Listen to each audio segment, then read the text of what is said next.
Hi friends, இப்போ நம்ம Pandya stores பார்க்க போகிறோம். பாண்டிய ஸ்டோர்ஸில் பயங்கரமாக திட்டுறாரு நம்ம பாண்டியன். கண்ணா பின்னான்னு திட்டிகிட்டு இருக்காரு. இவர் திட்டிகிட்டு இருக்க கேப்பில் கழுக்குன்னு ஒரு சிரிப்பு சத்தம். என்னடா அப்படின்னு சொல்லிட்டு சந்திரமுகி பேய் சிரிக்கிற மாதிரி இருக்கேன்னு பின்னாடி திரும்பி பார்த்தா, அதாவது நம்ம தங்க மயில் இருக்காங்களே, தங்க மயில் அவங்க வந்து சிரிச்சிட்டு இருக்காங்க.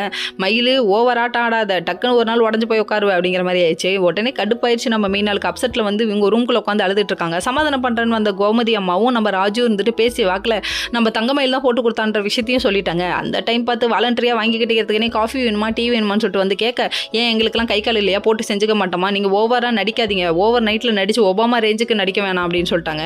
என்னையா அது, நடிக்கிறதுக்கு ஒபாமாவுக்கு என்னையா சம்மதம் இருக்குன்னு யோசிக்கிறாங்க. புரியல அப்படிதான் நீங்கள் பட்டது எதுவுமே எங்களுக்கு புரியல அப்படின்னு சொல்லிட்டாங்க. என்னம்மா கோவத்தில் என்ன பண்ணுறனே தெரியாமல் பண்ணுறியம்மா அப்படிங்கிற மாதிரி இருக்குது. இன்னொரு பக்கம் செந்தில் கடுப்பாய் போய் கடையில் நின்றுட்டு இருக்காரு.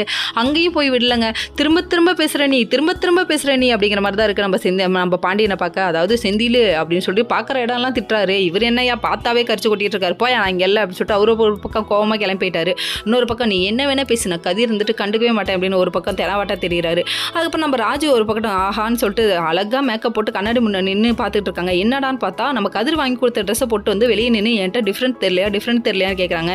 என் ட்ரெஸ்ஸு எப்படி இருக்குன்னு சொல்லி கேட்க, கதிர் வாங்கி கொடுத்தாதான் சொன்னேன்னு ரொம்ப வெக்கப்படுறாங்க. ஒவ்வொரு வெக்கம்பா அப்படிங்கிற மாதிரி இருக்குது. கடைசியில் இவங்க வேற லெவலில் இருக்க போகுதுன்னு நினைக்கிறேன். ரெண்டு பேத்துக்கும் ரொமான்ஸ் வச்சாங்கன்னா வேற லெவலில் இருக்கும் அப்படிங்கிற மாதிரி இருக்குது. நம்ம தங்கமையில் ஒரு பக்கம் பயங்கரமாக திட்டி விட்டுட்டாங்க. நீங்கள் ஓவராக நடிக்கிறீங்க, மொத்த குடும்பத்துக்கும் கெட்டது தான் பண்ணுறீங்க, நீங்கள் நல்லதே பண்ணி கொடுக்க உங்கள் அம்மா சொல்லி கொடுக்கலையான்னு சொல்லி நெருக்குன்னு 4 வார்த்தை கேட்டாங்க. வேறு லெவலில் இருந்துப்பா அப்படிங்கிற மாதிரி இருக்குது. Okay friends, next video